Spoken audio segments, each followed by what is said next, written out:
Et quant à nous, eh bien, on parle auto avec vous maintenant jusqu'à midi. Sud Radio, on parle auto, 10h midi, Jean-Luc Moreau, Laurence Perrault. Un bonheur de vous retrouver, nous sommes en direct. Alors je viens de voir que je suis mal coiffée. En fait, c'est pas que je suis mal coiffée parce que c'est Noël, c'est parce que le casque m'a tout embêté.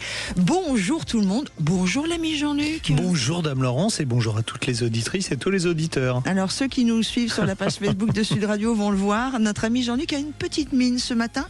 Est-ce que vous n'êtes pas en train de nous couver quelque chose? Non, parce que bon, je suis malade, mais je travaille quand même. Je suis malade, complètement malade. Une émission un peu spéciale. Alors on va avoir besoin de vous et on va vous proposer de réagir soit en direct sur la page Facebook de Sud Radio, soit en nous envoyant des mails jeparticipe@sudradio.fr, soit en appelant le 0826 300 300 ou notre belle Aude.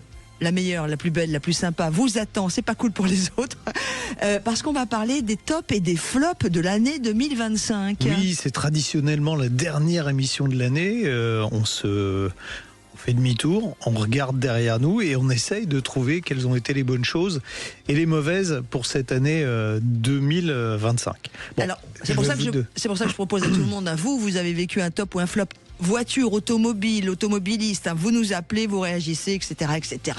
Bon, il a été plus facile, je suis obligé de vous le dire. Mais j'ai ma voix qui s'en va en plus, vous voyez, c'est terrible. Non, c'est pas drôle. Bah justement, tiens, je suis là. En parlant de voix, on parlera des élections municipales de l'année prochaine. Vous allez me dire, mais ça, c'est pas un top, un flop de 2025. Si, parce que je crois que les maires... je vais le dire, attends, on parle vrai sur Sud Radio, bouchez-vous les oreilles. Les maires nous ont vraiment emmerdés en 2025. Je pense à une en particulier qui est dans une commune juste à côté de chez nous. Donc ça va sans doute changer en 2026, de l'espoir. Ça, on va dire que c'est plutôt un top. Après, on a avec nos invités, parce qu'on aura tous nos invités habituels de l'année qui nous proposeront leur top et leur flop. On a plus souvent trouver des flops que des tops. Alors moi, je peux commencer cette émission avec un top. Je peux? Un vrai top 2025. Un vrai top, ça s'appelle On parle auto sur Sud Radio. Mais comment ça, vous saviez ce que j'allais dire? Non, mon top, c'est de vous accompagner, d'être à vos côtés depuis 5 ans, puisqu'on va fêter nos 5 ans au mois de février. Ouais. Et c'est surtout pour 2025 d'avoir eu cette chance d'être encore avec vous sur On parle auto. Comme elle est mignonne. Non, elle est sincère. Et puis mon autre top, il va à Aude, notre standardiste, parce que voilà, c'est quelqu'un d'extraordinaire humainement. C'est pas juste quelqu'un qui répond au téléphone. Et puis pareil pour Jamel, qui réalise cette émission maintenant depuis un peu plus d'1 an, et qui est un cadeau. Voilà. Alors évidemment, on a encore un peu de mal à mettre son casque correctement, parce que je pense qu'il est sourd d'une oreille en fait. Il faudrait avoir une vidéo sur lui, ce qui ferait rire les petits-enfants. Et puis un autre top, c'est toute notre communauté, tous ceux qui écoutent On parle auto, qui sont avec nous, autant sur la page Facebook de Sud Radio que par mail, que par téléphone. Voilà, merci à vous tous. L'année n'est pas finie, mais moi j'avais envie de faire ce gros top. Allez, on y va, on commence l'émission tout de suite. Les tops et les flops de l'année 2025. Bim, c'est parti. Sud Radio, on parle auto et de sécurité. Avec Sécuritest, prenez rendez-vous en ligne pour votre contrôle technique dans un de nos 1000 centres sur securitest.fr. Allez, on va commencer tout de suite avec les rendez-vous donc sécurité. On va accueillir Alexandra Legendre, qui est une de nos fidèles, également responsable pôle études et communication de la Ligue des défenses des conducteurs. Bonjour Alexandra. Bonjour Alexandra. Bonjour à tous. Alors on commence par les tops ou par les flops avec Alexandra, l'ami Jean-Luc Allez, on va essayer d'être positif pour commencer. Un top Alexandra. Allez, on va commencer par un top. Oui, notre premier top, je pense, pour 2025, c'est d'avoir permis de laisser la porte ouverte lors du renouvellement du permis de conduire à autre chose qu'une visite médicale obligatoire, ce qui inquiétait énormément notre million de sympathisants à l'association. Et le texte européen qui va être adapté d'ici à 3 ans au droit français était ambigu jusqu'à présent. Là, il oblige, il reste un peu ambigu quand même, il oblige à passer une visite médicale, mais avec possibilité pour les pays de proposer une autre solution, et notamment l'auto-évaluation. Et a priori, c'est ce que l'État devrait choisir, et ça fait beaucoup moins peur, surtout aux personnes âgées à qui le renouvellement du permis de conduire fait très très peur. Oui, alors Alexandra, moi j'aime bien casser le moral des gens comme ça, surtout entre Noël et Jour de l'An, au moment où ils sont dans une période de fête. Vous dites, jusqu'à présent, la France a toujours, quand elle a retranscrit les règles européennes dans le droit français, on a toujours fait plus alors qu'on ne lui en demandait pas. Hein. On a le malus écologique que personne d'autre n'a. On a, donc vous n'avez pas peur que là, ce soit la visite médicale obligatoire tous les 15 jours ? Alors, nous, vous pensez bien qu'on va rester vigilants, mais malgré tout, la porte n'est pas fermée. Vous savez, c'est comme la décision toute récente de laisser d'être à 90% d'émissions de CO2 en moins en 2035 au lieu de 100% pour les voitures vendues à partir de 2035. Donc, toutes les petites portes ouvertes nous semblent, c'est mieux que fermées. Oui, vous voyez ? c'est sûr, c'est sûr. Donc c'est quand même un petit ouf de soulagement d'avoir obtenu cette garantie. Après, nous, à charge à notre association, effectivement, de continuer à mobiliser notre communauté, qui est extrêmement active et qui nous soutient énormément, de s'assurer qu'effectivement la France ne choisisse pas le pire, comme souvent c'est le cas. Comme souvent c'est le cas, on vient de le dire. Alors comme souvent c'est le cas, on va prendre un exemple. Hein. La France est le seul pays d'Europe qui a décidé de baisser la vitesse sur ses routes à 80 km/h. Il y a combien de temps déjà maintenant? C'était en quelle année? Parce que à force, il y a 2 ans ou 3 ans? Ah non, il y a plus que ça. Il y a plus que ça. C'était en 2018. 2018. Il y a 7 ans. Avec un résultat. Alors, vous avez publié dans l'association les chiffres avec un résultat qui a permis d'économiser un paquet de morts. Pardon. Non, mais c'est en fait les chiffres, c'est comme toujours, on a l'habitude.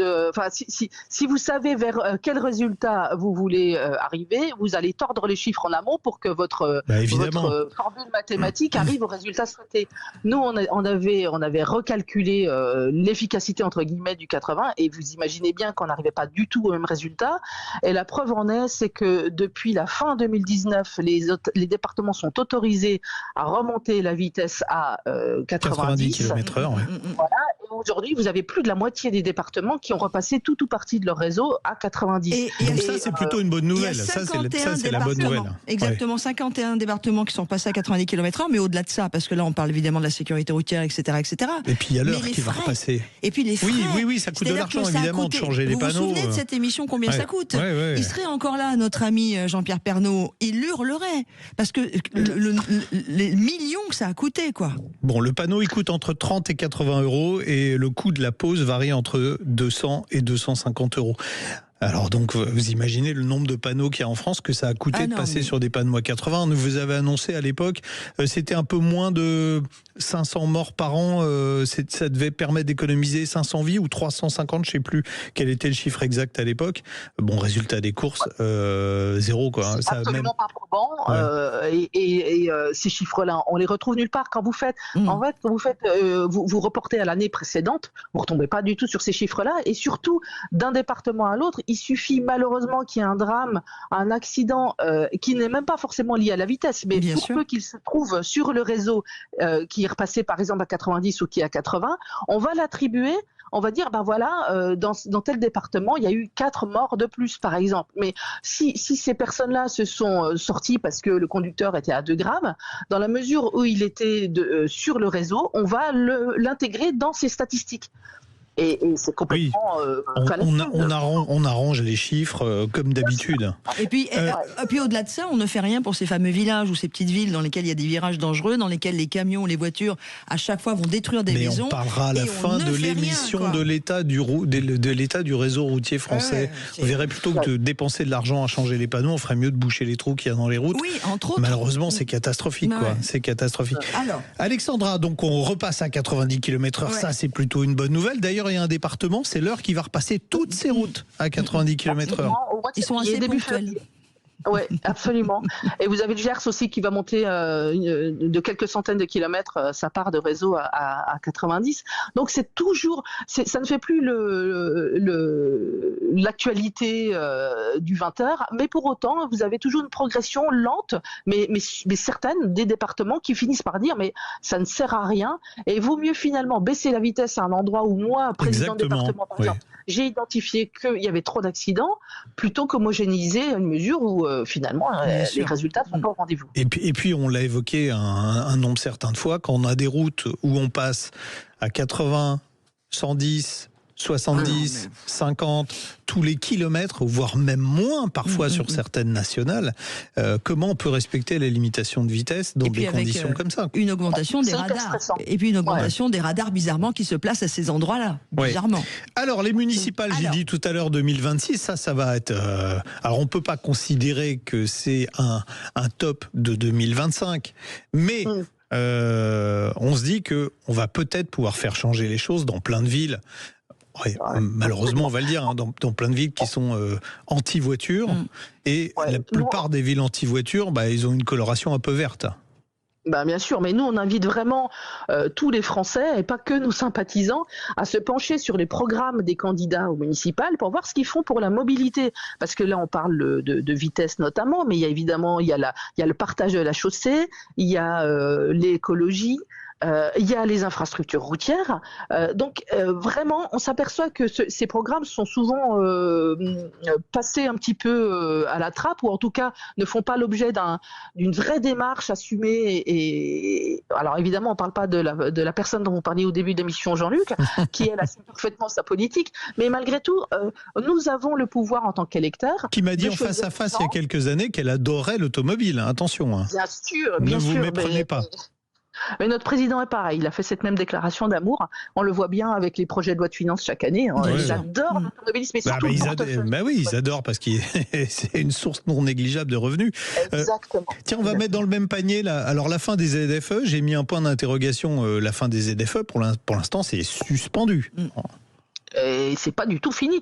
Il y a encore des étapes législatives à franchir et cet abandon des zones à faibles émissions n'est absolument pas garanti. Donc là aussi, grosse vigilance. On devrait avancer d'un pas au mois de janvier, mais sans date définitive. Donc non, les ZFE, c'est pas fini en vrai. Non, c'est pas fini. Et puis on parlait des municipalités. Chaque municipalité peut décider de conserver une ZFE, même si, dans le cas, on va le redire, de Paris, on a baissé de 4 fois et demi les émissions de particules fines. Donc en fait, la ZFE, elle servira à rien quoi qu'il arrive. Mais ça va dans le même sens que quand ils les ont créés, c'est-à-dire que chaque municipalité ou communauté de communes pouvait faire son propre choix. Là, de nouveau, en fait, jusqu'au bout, quoi. Après, on se retranche derrière une réglementation européenne, mais la réglementation européenne dit à partir du moment où les chiffres de pollution sont bons, vous n'avez pas à mettre en place une ZFE. Donc on va les conserver uniquement pour chasser les voitures des villes. Voilà, c'est ça. Bon, les tops, on va parler. Les flops. On va déborder un peu. On va déborder franchement. Les flops. Alors vous avez fait comme chaque année un petit sondage et je trouve que les résultats sont vraiment sympas. Vous avez demandé aux automobilistes, pour eux, quelle était la mesure qui était vraiment trop. D'ailleurs, trop c'est trop. C'est le thème de ce sondage. Et quelle est la mesure que les automobilistes détestent le plus qui a été prise l'année dernière? Enfin cette année plutôt. On n'est pas encore ça nous a surpris, même le résultat, c'est le fait qu'il y ait des voitures aujourd'hui qui sont ultra connectées avec des caméras dans tous les sens, qui filment vers l'extérieur. C'est-à-dire que c'est pas tant des mesures de sécurité qui voient, par exemple, si on s'endort au volant ou quoi, c'est ces caméras qui filment. Vous êtes gentiment sur le trottoir et puis vous avez des marques qui ont développé des systèmes de protection du véhicule lui-même et qui vont vous filmer à votre insu. Et c'est comme le principe des dashcams. Les dashcams, c'est le cas de Tesla, d'Xpeng. Aujourd'hui, toutes les nouvelles voitures filment systématiquement leur environnement. Systématiquement. Et alors, qu'est-ce qui vous gêne? Ça, c'est insupportable. Le fait finalement d'être filmé à son insu, c'est-à-dire que vous faites juste marcher à côté de ces voitures-là et finalement vous êtes observé. Vous n'êtes pas, vous n'évoluez pas finalement sans qu'il y ait des yeux inconnus. Alors ce que ces images deviennent, on ne le sait pas trop. A priori, on est plutôt respecté, mais quand vous êtes filmé par une Tesla, les images elles partent aux États-Unis. Donc là, le droit européen explose en vol. Et il y a eu des exemples d'images finalement qui ont fait rigoler des employés de Tesla, qui les ont diffusés sur les réseaux sociaux. Enfin, il y a des abus qui sont identifiés. Et ça, nos sympathisants, en tout cas les 12 000 personnes, ce qui est assez colossal pour un sondage censé être un petit peu ludique quand même pour dénoncer les pires mesures anti-automobiles de l'année, c'est ça qui est arrivé en tête et ça nous a un petit peu surpris parce que finalement, l'intrusion dans son intimité, c'est ça qui a été le plus rejeté. Alors en 2, il y avait heureusement une mesure qui a été enterrée récemment, c'était le contrôle technique tous les ans pour les véhicules de plus de 10 ans, donc on n'en parlera pas. Mais en 3, c'était quoi? Ça me surprend aussi en 3, ce qui gêne le plus les automobilistes. Ah bon, ça vous surprend? Ouais. Est-ce qu'on parle la même chose? Parce que moi, j'allais parler du déploiement des radars urbains. Ah oui, d'accord. On parle pas de la même chose. Moi, Alors, de quoi parlez-vous moi je lis en 3, trop fait, trop c'est trop, d'infos anxiogènes pour les conducteurs. Ah ouais, c'est effectivement c'est un autre sujet. Alors c'est presque à égalité en fait parce que les nouvelles anxiogènes, c'est tout ce qui menace de vous tomber sur la tête et qui finalement vous tombe dessus ou pas. Ça peut être, je sais pas, la possibilité de taxer davantage le 85 pour les automobilistes. Ouais, bon ça a priori, même ceux qui avaient eu cette idée géniale ont reconnu que ce n'était pas si génial. Oui, heureusement, ouais. Mais si vous voulez, c'est que c'est cette espèce d'ascenseur émotionnel de mois en mois où on vous annonce, tiens, si on faisait ça. Et puis finalement, on le fait pas, mais pendant des mois, vous dites oh là là, mais si ça me tombe sur la tête, comment je vais faire, comment je vais payer, comment je vais pouvoir changer ma voiture, etc. Et en fait, aujourd'hui, être propriétaire d'un véhicule, c'est pas la sérénité, c'est pas le contrat sérénité. Et finalement, la sérénité, ce manque de sérénité, il émane de nos puissances dirigeantes, quoi. Alexandra, comme on n'a plus beaucoup de temps, on a 20 secondes là maintenant. On a 20 secondes. Alors on va faire une pause publicitaire. On reprend Alexandra pour le chiffre qui va ébahir tout le monde. Restez avec nous parce que vous allez tomber sur Alex, le cul. vous restez avec nous aussi. Puis juste après, on recevra aussi Maître Jossaume qui est un des fidèles de cette émission. Et vous allez aussi tomber sur le cul avec ce que va vous annoncer émission, les tops ou les flops. Vous allez vous prendre un flop, Jean-Luc Moreau. On ne coupe pas la parole à sa super co-animatrice, s'il vous plaît. Non mais dis donc. Allez, à tout de suite sur Sud Radio. Vous êtes nombreux en plus à réagir sur la page Facebook de Sud Radio. J'aimerais bien aussi vous donner la parole. À tout de suite. Vous êtes nombreux à nous répondre. Quels sont pour vous les tops de l'année 2025? Quels sont les flops? Vous pouvez réagir en direct sur la page Facebook de Sud Radio. On parle bien sûr automobile. Nous étions avec Alexandra Legendre. On va la garder encore 30 secondes. Oui, responsable du pôle études de communication de la Ligue de défense des conducteurs. Et Alexandra, alors je dis à tout le monde, si vous êtes debout, asseyez-vous parce que le chiffre que vous allez entendre, il va vous couper les pattes. Alexandra, on nous dit depuis un petit moment, les radars automatiques, ça a permis de beaucoup faire baisser la mortalité sur les routes. C'est 80% des morts en moins. Vous avez un chiffre qui est un petit peu différent. En fait, on n'a fait que plonger dans une étude d'un institut qui s'appelle le CEREMA, qui est un institut public, donc qui s'est penché sur des statistiques on ne peut plus concrètes, et qui s'est aperçu que finalement, lorsque le ministère de l'Intérieur explique que 75% des morts épargnées sont dues au radar, le CEREMA effectivement a une interprétation légèrement différente, puisque lui, il parle aujourd'hui de 1 à 2%.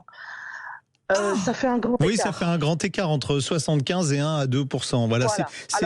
C'est plus que les manifestations où d'après les syndicats et d'après la police, on a des écarts qui sont conséquents, mais là c'est carrément pas possible, quoi. Et le CEREMA est un institut officiel, on va le préciser encore une fois. Et qui se base sur les statistiques de la sécurité routière, donc la statistique officielle. Oui, mais alors du coup, excusez-moi tous les deux, mais pourquoi on ne prend pas en compte le CEREMA? Pourquoi on a encore un autre discours? Parce que les radars rapportent de l'argent. Oui, non, mais voilà, c'est tout.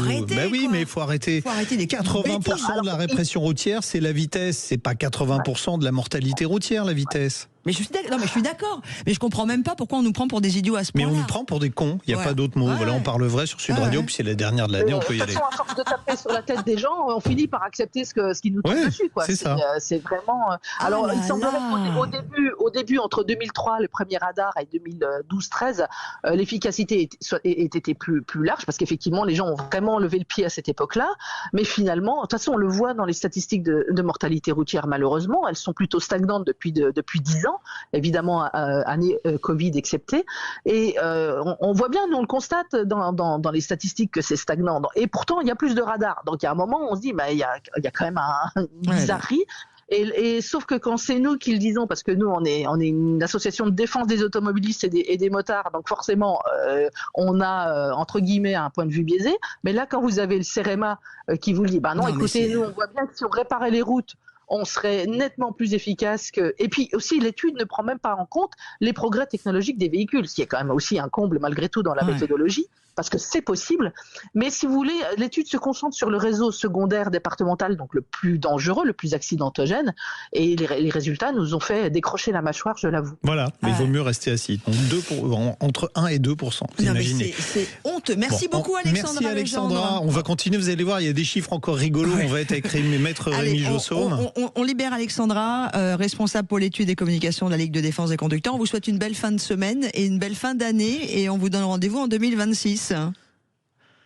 Merci, à très bientôt. À bientôt. Allez, et tout de suite, sans plus attendre, on accueille Maître Rémi Jossaume, qui est notre avocat spécialisé pour On parle auto, également avocat au barreau de Paris et président de l'Automobile Club des avocats. Bonjour Maître. Bonjour Rémi. Bonjour Laurence, bonjour Jean-Luc. Bon, on va commencer par un top qu'on n'attend pas dans les tops, et c'est vraiment un truc tout nouveau, parce que c'est cette semaine. Vous avez certainement lu ou entendu que quand on aura un excès de vitesse supérieur à 50 km/h, eh bien on sera un danger terroriste, qu'on pourrait être exécuté au bord de la route et son véhicule sera brûlé. Non, on n'est pas encore là, mais on n'en est pas loin. C'est désormais un délit. Et vous trouvez que c'est une bonne nouvelle, Rémi ? Ah bah moi aussi. Alors, c'est une bonne nouvelle. Assez étonnamment pour plusieurs raisons. D'abord, la première, c'est que il y a quand même un signal qu'on va donner aux gens qui confondent la route avec un circuit automobile. Bah oui. Déjà, d'une part, alors, mais d'autre part. Alors, si je peux faire encore l'avocat du diable, j'adore faire l'avocat du diable. Il y a certaines portions dans des villes où la limitation à 30 km/h sur un boulevard où on a 4 voies, la nuit, on peut très bien être à 80 sans s'en rendre compte sur un axe comme ça. On ne peut pas gérer un pays avec des choses exceptionnelles. Oui, mais la loi est la même pour qu'une tout règle le monde. qu'une règle soit acceptée, il faut qu'elle soit comprise. Je suis désolé, il y a des endroits, les limitations sont complètement ridicules. Là, non, mais Jean-Luc, on va pas. Je vous limite l'autoroute à 70, là où vous rouliez à 130 avant, ce qui est arrivé à certains endroits. Vous passez à 130 km/h, donc vous êtes un dangereux terroriste. L'ami Jean-Luc, on va pas limiter l'autoroute à 70 km/h. Vous êtes de très mauvaise foi. C'est pas vrai. Ça s'est fait. Il y a des exemples. Est-ce que je peux en placer une? Oui, mais justement, votre sujet, c'était. Excusez-moi, Maître Jossaume, 50 km/h de plus, on est d'accord? Oui, mais ça peut arriver. Je suis toujours là. Voilà. Alors, ce que je voulais vous dire, non, là, pourquoi c'est aussi un top, et je m'interroge, est-ce que cette mesure, finalement, n'est pas plus favorable pour les automobilistes? Et je m'explique. Jusqu'à présent, vous êtes, lorsque vous commettez un excès de vitesse d'au moins 50 km/h, vous êtes poursuivi devant le tribunal de police. Et il y a systématiquement un traitement pénal de votre affaire, soit dans le cadre d'une comparution, soit dans le cadre d'une ordonnance pénale, mais dans tous les cas, il y a un jugement avec des peines qui sont celles qui sont reprises dans le cadre du nouveau délit de grande vitesse. La différence, c'est que ce délit de grande vitesse, il s'associe à un mécanisme de l'amende forfaitaire qui n'existait pas auparavant pour la contravention de 5e classe. Ça veut dire que très précisément, l'automobiliste qui à partir de lundi va être en très grand excès de vitesse, il va avoir la possibilité de s'acquitter d'une amende forfaitaire qui est fixée à 300 € et minorée à 250 € s'il paye dans les 15 jours, et ce paiement mettra fin aux poursuites. Immédiatement fin aux poursuites pénales. C'est un truc de dingue. Parce que auparavant, j'aurais roulé à plus de 50 km/h au-dessus de la vitesse. Je passais, on risquait de me faire sauter. Il suffit que je passe devant un juge qui est un petit peu... voilà. On me fait sauter mon permis pour 6 mois, pourquoi pas. Je prends une amende de 2500 €, pourquoi pas. Alors que là, je paye 250 balles et hop, je suis tranquille. Non, mais c'est honteux. Voilà. Alors vous aurez éventuellement... Alors, la suspension administrative qui intervient dans quasiment tous les cas. Mais nous aurons des cas où le préfet n'aura pas agi dans le délai légal et donc il n'y aura pas de suspension.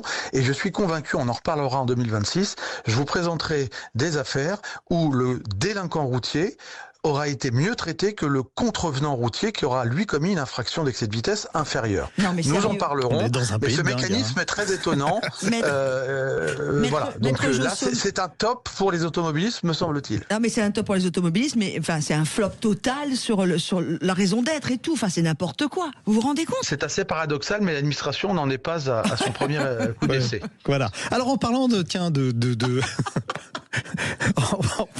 on savait que cette émission allait... Parlant d'administration et de choses un petit peu nébuleuses, pour rester poli, la justice a reconnu que les ralentisseurs étaient illégaux, mais ils restent. en place. Alors là, c'est un top flop. Top parce qu'effectivement, le combat mené depuis des années par Thierry Maudelot, que vous connaissez très bien, qui intervient régulièrement dans l'émission, qui à force est devenu un ami, parce que comme ça n'avance pas, on a le temps d'échanger. Voilà, alors ça, c'est vrai qu'il y a eu un combat judiciaire mené jusqu'à son terme, jusqu'à ce qu'effectivement la justice désormais regroupe tous les ralentisseurs dans le décret de 1994, imposant donc le respect des normes, quel que soit le nom qu'on donne à ce type d'ouvrage sur la route. Donc là, c'est vraiment le top.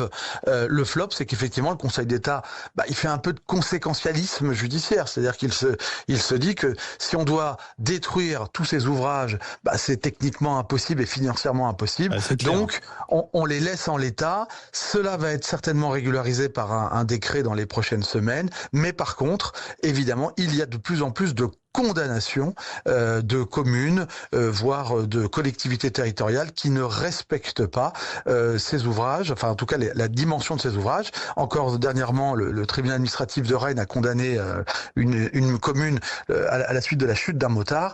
Donc ça reste quand même très clairement un message qui est porté à la connaissance des élus. C'est votre responsabilité si votre ouvrage n'est pas conforme à la réglementation. Alors la réglementation, comment a-t-elle été établie ? Vous le saurez en nous suivant, puisque au mois de janvier, on va inviter le monsieur qui a mis en place cette réglementation, qui va nous expliquer pourquoi il y a des dimensions. Pour un coup, là, constamment, on nous sort des normes que nous, on doit respecter, et les élus, quand il y a des normes, eux, ils les respectent pas, alors que là, c'est quand même de la sécurité, et il viendra nous expliquer pourquoi ces normes ont été mises en place, comment on a étudié la taille des ralentisseurs, et vous verrez que c'était plein de bon sens, et malheureusement, tout le monde fait un peu n'importe quoi. Et pourquoi certaines communes ont droit d'en mettre 5 à 10 mètres les unes des autres, sans qu'on ne dise rien. Non, mais... Je parle vrai, c'est la commune de Bièvre, dans l'Essonne. On a tous des exemples de dingue. L'enfer. Non, mais 5 ralentisseurs à moins de 10 mètres les uns des autres sur à peu près 70-80 mètres. C'est ridicule. Bon, dans les flops, Rémi, dans les flops. Alors, la loi sur l'homicide routier, pourquoi c'est un flop ? Parce qu'on pourrait penser justement que c'est un vrai progrès pour les fous du volant. Oui, alors c'est un flop parce que en réalité, on a simplement fait une réforme sémantique en modifiant le terme d'homicide ou de blessure involontaire et en substituant à cette notion qui est parfaitement incompréhensible et inaudible pour les victimes, ça pour le coup c'est un top, mais pour les auteurs c'est un flop, c'est-à-dire que concrètement ce sont les mêmes peines, c'est le même mécanisme qui va s'articuler pour le jugement des délinquants de la route. Donc malheureusement on a voulu satisfaire les victimes, je le répète, c'est une bonne chose, mais cela n'aura aucune incidence sur la prise de risque du chauffard, que celui-ci soit poursuivi pour homicide involontaire ou homicide routier. Malheureusement, ça ne va pas changer grand-chose dans sa prise de décision. Et il y a également dans l'homicide routier une disposition qui vise à sanctionner l'usage excessif de certains produits. Je pense en particulier au gaz hilarant, protoxyde d'azote. On va en parler juste après, Rémi. Rémi, on va marquer une petite pause. Voilà, et puis on vous retrouve, et puis on va aussi parler rapidement du grand top de l'année en termes d'essais voitures, et on va essayer, j'espère, de vous donner aussi la parole. Vous êtes tellement nombreux, j'aimerais quand même que je puisse aussi échanger de ce qui se passe sur la page Facebook de Sud Radio, très vivante ce matin. Allez. Rémi, vous restez avec nous, on est sur Sud Radio, on parle auto avec vous, on continue. Sud Radio. Sud Radio. Parlons vrai. Parlons vrai. Sud Radio. Parlons Sud Radio. On parle auto, 10h midi, Jean-Luc Moreau, Laurence Perrault. Et nous sommes toujours en compagnie de maître Rémi Jossaume, avocat au barreau de Paris et président de l'Automobile Club des avocats. Et si vous nous rejoignez à l'écoute de On parle auto, on fait les tops et les flops de l'année 2025. Et c'est Rémi, animé, hein. Ouais, c'est très animé. Et Rémi, vous étiez en train de nous parler, maître, de cette problématique d'homicide et surtout de protoxyde d'azote. Oui, alors pour moi, c'est un flop au sens où, vous voyez, on vient de parler du délit de grande vitesse. Donc on a pris le temps de faire un décret mais on n'a toujours pas aujourd'hui de décret, on n'a toujours pas la mise en application de cette partie de la loi sur l'homicide routier, parce qu'à ce jour, il n'y a toujours pas de liste précise de produits interdits au volant. En d'autres termes, avec un peu de provocation, hein, je m'en excuse, mais vous roulez en excès de vitesse, vous êtes poursuivi aujourd'hui pour un délit de grande vitesse, vous roulez sous gaz hilarant, aujourd'hui, il n'y a pas de répression, puisque le décret n'est toujours pas paru. Oui, il n'est pas mentionné dans la liste des produits classés comme stupéfiants, le protoxyde d'azote. Il n'y a pas de liste aujourd'hui. La liste n'est toujours pas fixée. Alors, il y a peut-être évidemment des problèmes techniques. À longueur de journée, on nous dit c'est dangereux, les médecins nous disent c'est dangereux, et on le met même pas dans une liste de produits interdits. C'est fou, quoi. Bah non, pour l'instant, le décret n'est toujours pas édicté et paru. Alors, on vous donnera toutes les bonnes raisons, j'imagine, de l'autre côté de la barre, comme on dit, mais j'aurais préféré, très honnêtement, prioriser cela, parce que toutes les semaines, il y a des gamins qui se foutent en l'air, plutôt que ce décret, ou même en même temps que ce décret. Mais je trouve ça quand même assez surprenant en termes de message de sécurité routière, qu'aujourd'hui vous rouliez, comme vous le dites Jean-Luc, un peu trop fort, parce qu'il y a des circonstances particulières. Parce qu'on vous explique depuis 3-4 jours qu'il y a 70 000 excès de vitesse de plus de 50 et que c'est dramatique, il faut tout de suite agir. Sauf que ce qu'on vous dit pas, c'est qu'avec la loi, avec le passage du 90 au 80 km/h, ou la généralisation du 30 km/h, voire parfois la généralisation des 70 km/h sur les autoroutes, parce qu'il y a des travaux qui n'existent plus, évidemment que vous avez fait entrer dans la catégorie des grands excès de vitesse des gens qui au départ ne l'étaient pas. Donc voilà, les chiffres sont un peu tronqués.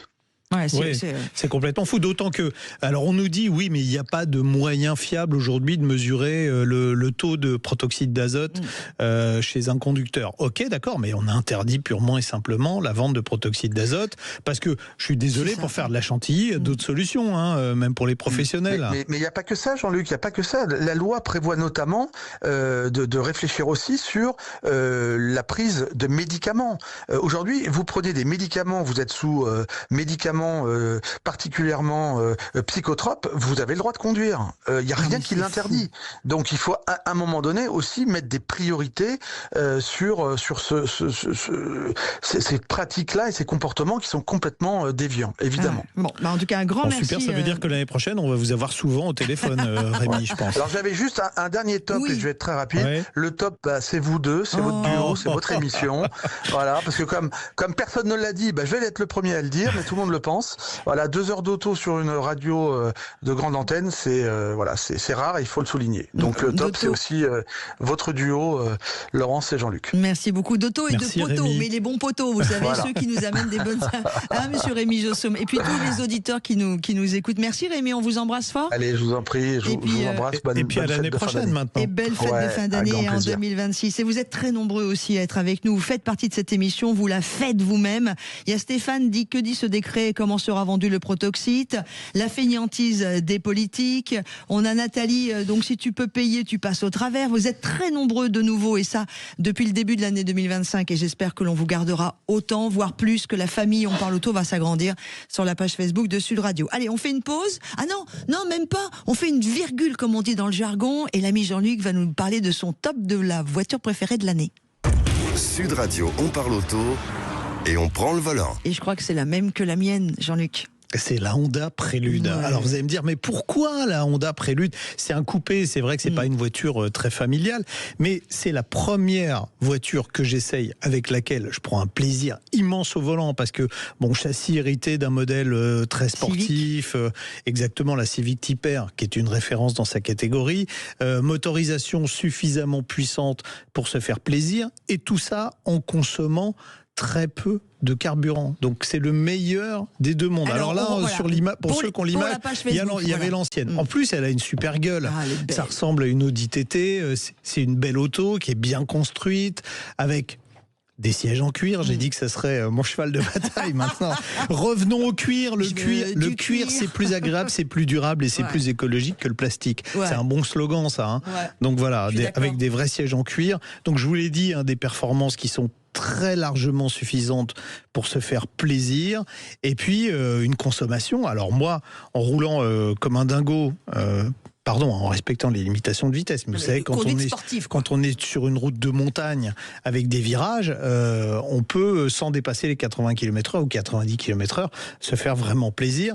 Et à rythme, on va dire déraisonnable, pour être poli, j'avais consommé 8 litres d'eau. Vous allez me dire, c'est quand même beaucoup. Oui, mais quand on conduit, entre guillemets, comme un bon père de famille, on est à 5,5 litres pour un véhicule qui offre des prestations, je ne vais pas dire de Porsche 911, mais au volant, franchement, un plaisir comme ça. Il n'y a pas d'autres voitures sur le marché, ou très peu d'autres voitures sur le marché qui vous le procurent. Surtout que les coupés, alors c'est un coupé de plus 2, ça c'est dans les défauts. C'est-à-dire que si vous avez des enfants à l'arrière, on pourrait toujours mettre 2 enfants. Si c'est des amis, il faudra qu'ils soient pliés en 2 ou que vous leur coupiez la tête, ce qui n'est pas super pratique pour les rentrer dans la voiture. En plus, ça tâche, même si c'est du cuir. Côté tarif, Honda a fait un petit effort, 49 900 €, c'est un poil cher. Moi, je l'aurais mis à 44 990. Voilà. Si vous m'entendez, monsieur Honda, n'hésitez pas. Bruno. Mais en même temps, il n'y en a que 400 exemplaires prévus pour la France. C'est dommage.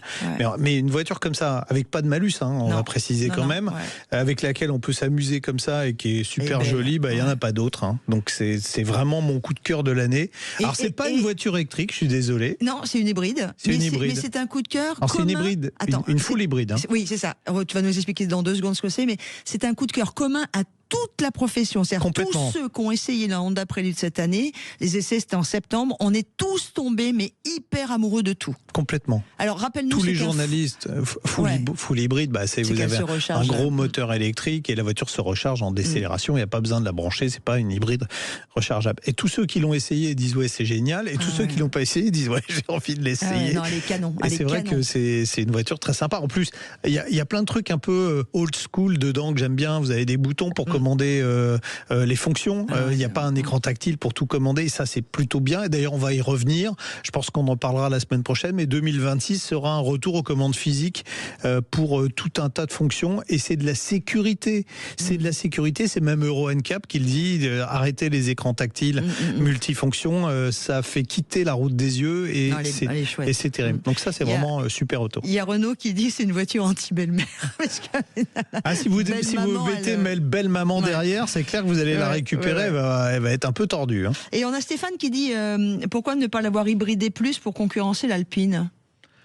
Eh bien, alors, je vais vous dire un truc. Sur la page Facebook de Sud Radio. C'est justement comment on a essayé la voiture ensemble avec Sylvain Resser, et c'est justement la remarque qu'on s'est fait tous les deux quand on est au volant. Alors déjà, la voiture avait la couleur un peu d'une Alpine, mais on s'est dit, on n'est pas très loin d'une Alpine. Il faudrait quelques chevaux de plus pour être au niveau d'une Alpine, mais c'est pas non plus la même gamme de prix, c'est pas non plus le même type de véhicule. Donc l'Alpine, c'est strict 2 places avec pas de coffre. Là, vous avez quand même un coffre, vous pouvez mettre éventuellement 2 personnes en plus. C'est une autre cible, mais en plaisir de conduite, on n'est pas extrêmement loin d'une Alpine, c'est pour vous dire. Avant la pause, moi j'ai juste un conseil à vous donner. N'hésitez pas à prendre rendez-vous pour essayer cette voiture qui va arriver dans les concessions en janvier pour les essais. N'hésitez pas, pour vous redonner, vous qui aimez conduire, ce petit moment de bonheur. Et après, vous ferez votre choix si vous avez ou non envie de l'acheter ou pas, mais allez l'essayer. Nous, on a littéralement craqué. Voilà, c'est la Honda Prélude, la nouvelle version. Et quant à nous, c'est une autre version qu'on va vous proposer dans quelques instants. C'est celle de Nicolas Meunier, qui est aussi un des copains de l'émission, journaliste aussi spécialisé. Tiens, il nous dira ce qu'il en a pensé de la Prélude aussi. Je ne sais pas s'il a roulé avec la Prélude, Nicolas. On va lui demander juste après la pause. À tout de suite. Back to Car, première marque de pièces auto recyclées et garantie à vie, vous présente Sud Radio, on parle auto et d'environnement. Et on parle d'environnement, mais pas seulement, mais ce sera évidemment aussi dans le cadre des tops et des flops de cette émission très spéciale, à mi-chemin entre quelques jours avant d'arriver à 2026 et juste avant Noël. Nicolas Meunier, qui est journaliste également, qui est un des copains, des amis dont parle auto, est avec nous. Bonjour Nicolas Meunier. Bonjour Nicolas. Bonjour Laurence, bonjour Jean-Luc. Est-ce que Noël s'est bien passé ? Ah oui, très bien. Il va nous parler de son cadeau juste après. Nicolas, comme on est dans la rubrique environnement, voyager loin en voiture électrique, c'est possible maintenant, c'est un de vos tops. Ah oui. Oui, pour moi, c'est un des tops de l'année. Enfin, on a déjà commencé à sentir les prémices l'an dernier, mais vraiment voyager avec un certain nombre de voitures électriques aujourd'hui, c'est plus un problème. C'est-à-dire qu'on a des bandes de recharge rapide sur toutes les aires de service, donc sur toutes les aires d'autoroute où on a des stations pour faire le plein de sa voiture essence. On a aussi de quoi charger sa voiture électrique à côté. Personnellement, à part quelques stations qui sont anciennes et qui étaient placées à des endroits stratégiques et qui avaient aussi peu de bornes, enfin sur la station, jamais j'ai fait la queue. Et on a des voitures aujourd'hui qui sont capables d'aller loin, de charger vite. Enfin, j'ai fait à Paris-Munich pour aller au salon en Xpeng G6, ça charge en 12 minutes, vous faites 350 km d'une traite, c'est franchement acceptable. On a Volkswagen ID3 qui était au lancement, qui était vraiment pas génial. Maintenant, avec la dernière version GTX, ça consomme tellement peu qu'on fait 400 km d'une traite sans charger. Ensuite, on parle 400 km sur l'autoroute, hein. On parle sur l'autoroute. Sur l'autoroute à 130 réels, pas à 110 en plus. Donc c'est à ce prix-là. Alors, parce qu'il y a aussi une notion de prix, c'est-à-dire que pour moi, aujourd'hui, en dessous de 40-45 000 euros, on a des voitures qui ont une polyvalence très limitée. Mais au-delà, on rentre vraiment en concurrence directe avec les thermiques. Aujourd'hui, il n'y a plus de questions à se poser là-dessus. Bon, alors puisqu'on parle d'argent... Attends, juste une chose par rapport, à l'autonomie. Excuse-moi, mon ami Jean-Luc, c'est Renault, quand même, avec sa Filante, qui a battu un record aussi d'autonomie. 1000 km parcourus en une charge à vitesse autoroutière. Oui, mais avec un véhicule hyper profilé qui consomme extrêmement peu. C'est la Filante, on n'a pas de souci, mais c'est quand même, on avance. Voilà, on continue d'avancer. On en a parlé il n'y a pas longtemps dans l'émission. L'aérodynamique, devrait être plus considéré par les constructeurs. On parlait d'argent, Nicolas. Donc, quand on a 295 664 euros, on peut se payer le même cadeau de Noël que vous avez adoré parce qu'il est dans vos tops de cette année. C'est vrai que vous avez des goûts modestes. C'est exactement. Et encore ça, c'est le tarif hors option. Oui, c'est mon coup de cœur de l'année, que j'ai eu juste avant Noël en essai. C'était une Bentley Continental GT Speed. Pour moi, c'est tout simplement la meilleure voiture au monde. Hein. Aujourd'hui, donc ils ont abandonné le W12 qui était le moteur iconique de la gamme pour la passer à l'hybride. Donc maintenant, vous avez un V8 avec un moteur électrique. Ça fait un tout petit peu moins de 800 chevaux, 782, ouais, mais 1000 Nm de couple cumulé. On a un moteur électrique de 190 chevaux. Et surtout, moi, ce qui m'a surpris quand on en a discuté tous les deux, c'est que tu m'avais dit, c'est une voiture avec laquelle, qui est de la pluie, n'importe quoi, on peut rouler, écraser le champignon et en toute sécurité, il se passe rien, quoi. Enfin, il se passe rien, il se passe plein de choses, mais à aucun moment sans danger. Pourtant, avec un... Non, voilà, ce qu'on n'oserait pas faire avec une Aston Martin, une Ferrari ou n'importe quelle voiture de cette catégorie normalement, c'est-à-dire écraser les champignons sur une route humide, bosselée, grasse, tout ce qu'on veut. Vous pouvez le faire sans arrière-pensée, de toute manière. Vous n'allez même pas voir le voyant de SP au tableau de bord parce que ça gère parfaitement la puissance, ça passe parfaitement la puissance au sol et vous pouvez rouler à 335 km/h dans le confort de votre salon en vous faisant masser par le siège. Donc c'est quand même pas mal. Bon, je vais commencer à économiser en mettant 10 euros de côté chaque mois. Je pense que dans une centaine d'années, je pourrais me l'acheter. Tout va bien. Dans les... Alors, on est obligé malheureusement de passer tout de suite au flop, même si vous vouliez parler de l'avenir de Stellantis qui est un peu plus rose que l'année 2025. Mais malgré ça, pour vous, un des flops dans les autos que vous avez essayé cette année, c'est une voiture française. Est-ce que la marque va disparaître? Ce sera sans doute un des tops ou flops de l'année prochaine. C'est la DS numéro 8. Ah, oui. Alors qu'est-ce qui vous a déplu dans cette voiture? Alors, beaucoup de choses malheureusement. On vient de parler de ce qu'est capable de faire l'industrie. Alors je sais pas si on peut dire britannique ou germano-britannique en termes de fleurons automobiles. On a notre fleuron français cette année, c'est la DS numéro 8, qui est censée. Bon, déjà, elle se réclame de la DS, qui est quand même un modèle mythique. Moi, en plus, là où le contraste a été un peu violent, c'est que je l'ai eu pendant les célébrations de l'anniversaire de la vraie DS, la Citroën DS 19, donc qui a fêté ses 70 ans cette année. Donc, quand on voit la silhouette profilée magnifique sculptée par Bertoni d'une DS et qu'on voit à côté une DS je vais le dire parce que vous le direz pas, mais elle est moche cette voiture et tout le monde la trouve moche. On parle vrai sur Sud Radio. Elle est moche. Il y a des choses qui font consensus, d'autres qui font consensus, et voilà, ça fait consensus, c'est objectif. Je suis complètement d'accord avec Jean-Luc, mais bon. Voilà. Donc ça, mais elle serait que moche à la limite, c'est une affaire de goût. Mais encore, ça, c'est. Mais mais vous, ce que vous avez trouvé, c'est pire que ça. Ah bah moi quand j'ai roulé, déjà ils se promettent qu'on peut faire Paris-Lyon d'une traite sans charger par l'autoroute. Bon bah évidemment j'ai essayé, bah ça l'a pas fait. Ah bam. Ah bah non, donc je sais pas s'ils ont roulé largement en dessous des limites de vitesse ou quoi, mais moi je me suis arrêté à Mâcon. Ce qui est déjà pas si mal. Ouais. Et c'est ça le problème, c'est qu'en fait, il y a des promesses extrêmement élevées, comme quoi c'est la 7e merveille du monde. Et derrière, on a des prestations qui sont en dessous des promesses, qui sont quand même souvent pas si pourries que ça, notamment en termes d'autonomie.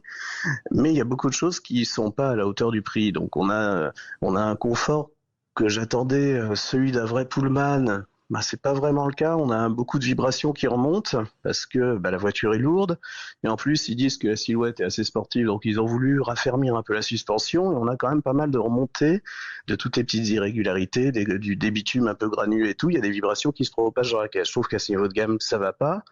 Et ça va encore moins si on considère que le cousin qui est Citroën C5 Aircross, on l'a essayé ensemble avec Jean-Luc, Oui, on roulait ensemble sur la présentation. Ouais.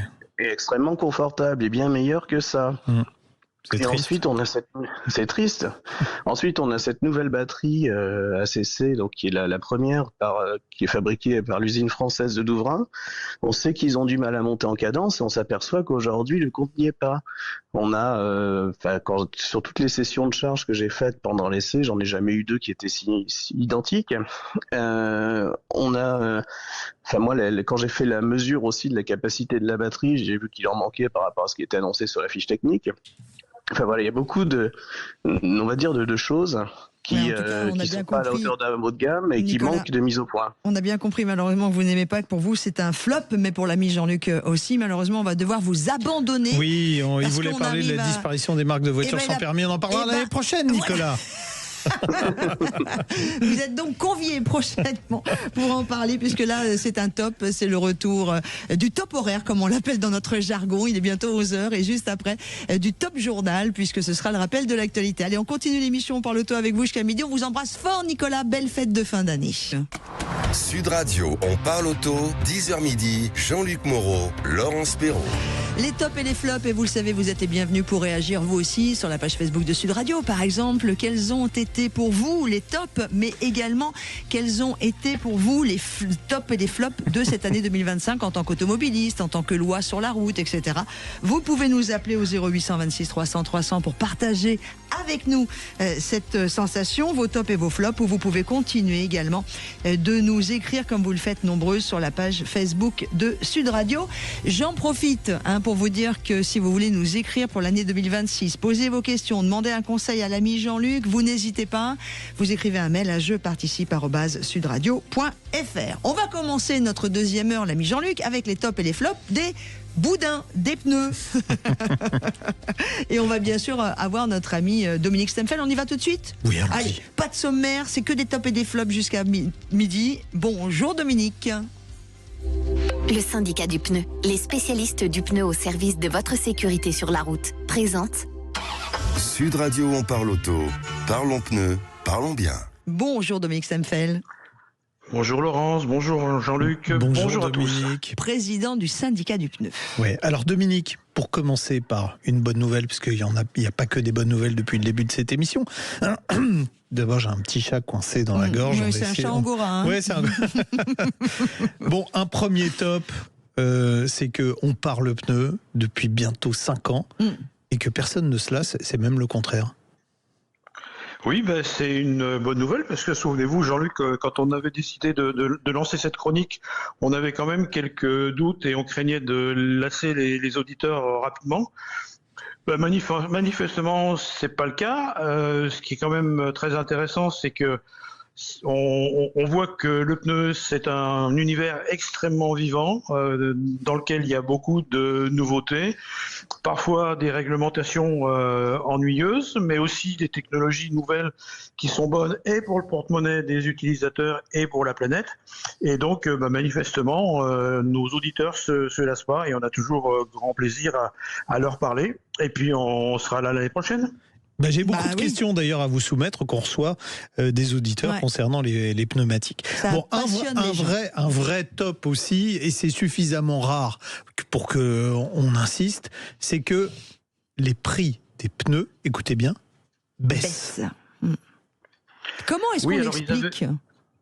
Alors d'abord, il y avait une augmentation importante à la suite de la guerre en Ukraine, puisque si les pneus sont noirs, c'est qu'ils utilisent un produit qui s'appelle le noir de carbone, et le noir de carbone était essentiellement issu des usines russes. Donc pendant un certain temps, les manufacturiers ont trouvé des solutions alternatives et ont payé le produit beaucoup plus cher, oui.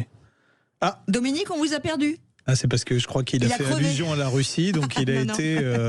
C'est qu'il a crevé. On l'a coupé, il a été touché par un missile, je pense. Alors, notre ami Jamel, notre super réalisateur, et Aude au standard, voilà, ils sont en train de faire ce qu'il faut, donc vous inquiétez pas. On va revenir évidemment, du coup on va faire un petit sommaire, un petit sommaire en attendant de retrouver notre ami Dominique, parce qu'après les pneus, on va aussi parler avec François Alain, qu'on va recevoir, des tops et des flops de l'année 2025, mais pas simplement en pneus ou en voiture. Avec François, c'est aussi le classique, c'est le vintage. Oui. On parlera alors moi d'un flop qui me tient à cœur. Je vais le dire presque avec des larmes dans les yeux, c'est la disparition de Jaguar, puisque Jaguar a produit cette semaine sa dernière voiture thermique. Vous allez me dire, ouais, mais la marque s'arrête pas l'année prochaine, ils font des frigos avec des roues et un volant. Non, mais t'as raison. C'est la Type 00. Je trouve que le nom est bien trouvé, 00. On en parlera tout à l'heure, on va pouvoir se déchaîner.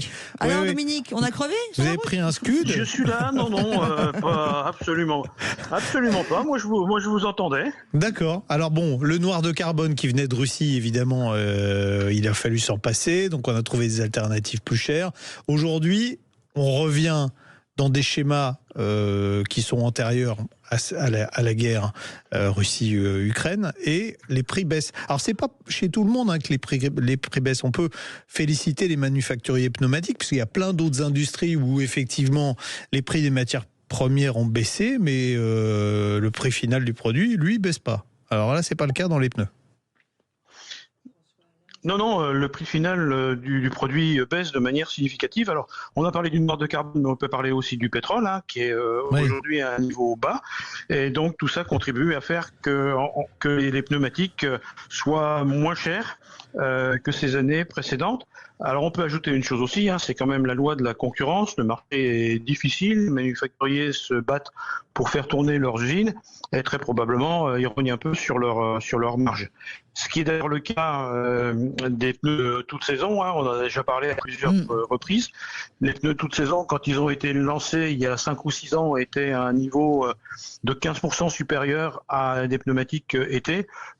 Aujourd'hui, la loi de la concurrence ayant joué, on peut trouver des pneus toute saison à des prix inférieurs à des pneus été. Exactement, et de qualité. Moi, j'ai chaussé des Hankook, j'en suis très contente. Puisqu'on parle d'argent, on est obligé de parler, alors en top, de la montée des pneus budget qui représentent aujourd'hui pratiquement un pneu sur 4, mais c'est aussi un flop.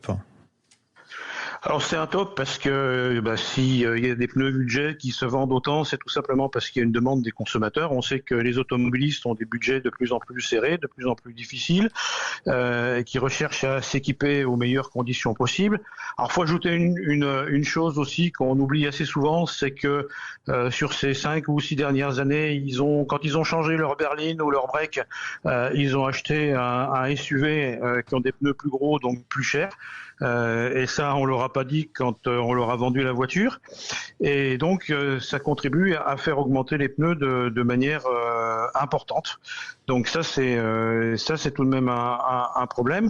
Et donc, ils se reportent sur des pneumatiques de 2e, voire de 3e ligne. Alors ça, les manufacturiers ont effectivement mis en place des propositions, les distributeurs également.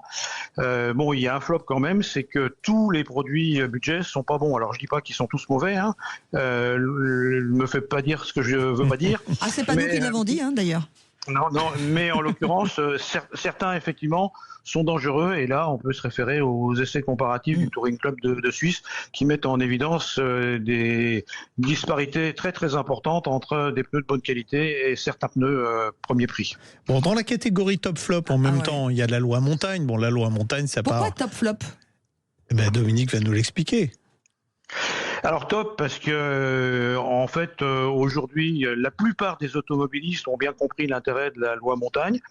Ils s'équipent pour la majorité en pneumatique toute saison, puisque aujourd'hui, entre les pneus toute saison et les pneus hiver, donc qui sont conformes à la loi montagne, ça représente environ 50% des ventes de pneumatiques. Donc la plupart des automobilistes ont compris. Alors flop, c'est tout simplement parce que un certain nombre d'automobilistes sont toujours pas équipés, que normalement il devait y avoir un décret qui assurait des sanctions pour les automobilistes qui l'étaient pas, et donc il y a quand même un certain nombre d'automobilistes qui ne se conforment pas à la loi. On peut imaginer que c'est tout à fait logique, mais ce qui est moins logique, c'est qu'ils se mettent en danger, et surtout ils mettent en danger les autres automobilistes, dans la mesure où sur des routes verglacées ou glissantes, ils ne sont pas équipés convenablement. Et puis il faut rappeler que la loi montagne, à l'origine, elle était destinée à éviter les bouchons pour monter dans les stations, et que là, en l'occurrence, un automobiliste mal équipé, il va bloquer l'ensemble de la circulation. On l'a vécu avec Laurence d'ailleurs. On l'a vécu en montant. Et d'ailleurs, là, vous parlez de monter dans les stations, mais sur les autoroutes, quand il y a des gros espaces neigeux, dans ces zones-là, c'est aussi important. Vous avez vu encore l'année dernière, il y a eu des gros blocages qui ont duré des heures. Donc, soyons tous un peu responsables sur la route, quoi. Et il y a eu des accidents mortels, Laurence. Dans les top. Non, là on va parler d'un gros flop. On va parler d'un gros. Moi je vais être positive. Ouais, mais non, mais là c'est un gros flop. Il y a encore des décharges sauvages de pneumatiques. Dominique, à part, je laisse de côté le puits avec les nains qu'a fait Laurence dans son jardin, qui est fait en pneus avec une alternance de rouge et de blanc qui est magnifique. Ça, c'est pas gentil, parce que moi, je connais plein de gens qui ont ça et ils vont mal le prendre s'ils nous écoutent. Ne l'écoutez pas. Moi, je suis avec vous, que l'on aime ou que l'on n'aime pas, mais en tout cas, c'est de la récup et voilà, c'est du remanufacturing, même dans les jardins.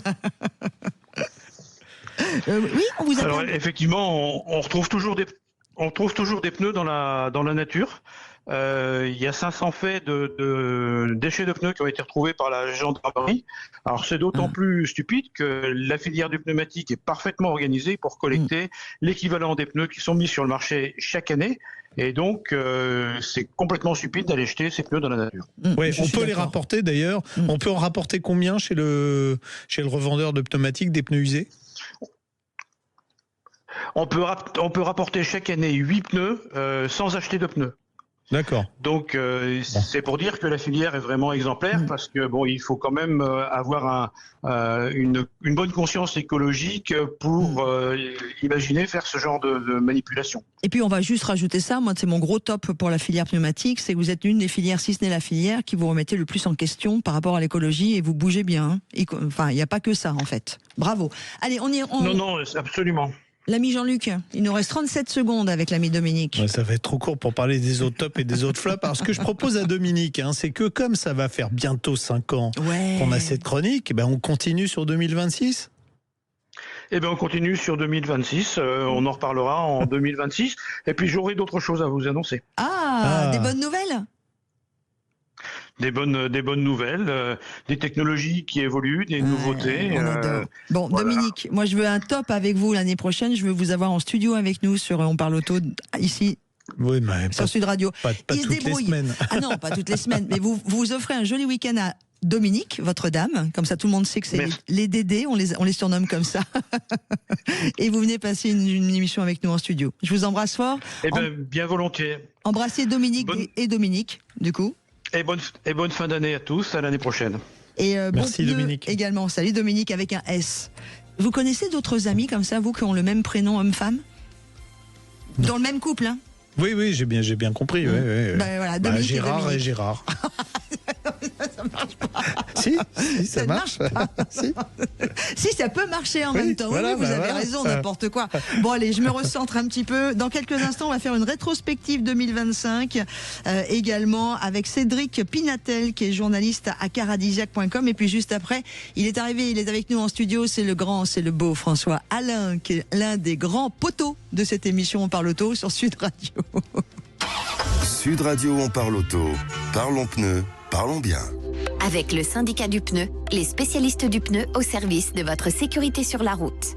parle auto, 10h midi, Jean-Luc Moreau, Laurence Perrault. Si vous nous rejoignez à l'instant, vous êtes dans cette émission jusqu'à midi, spécial top et flop pour l'année 2025. Pour terminer, puisque nous sommes le 27 décembre, cette année qui va voir arriver l'année prochaine, en 2026, les 5 ans de cette émission On parle auto. Ça, c'est un grand top. C'est un grand top, ouais. Ah ouais, surtout, le top, c'est que je vous supporte, mais ça, c'est pas gentil.